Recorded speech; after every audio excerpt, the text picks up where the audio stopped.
Hello, coin collectors and antique lovers. Welcome back to Rare Coins and Lost Antiques.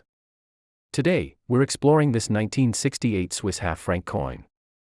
This coin features the classic Swiss design with the iconic Helvetia figure on one side, symbolizing Switzerland's rich history and tradition.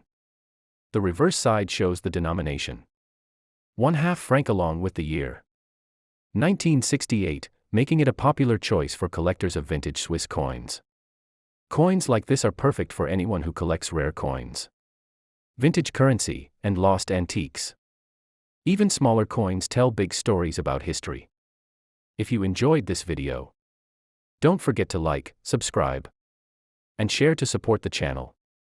Stay tuned for more amazing coins and collectibles.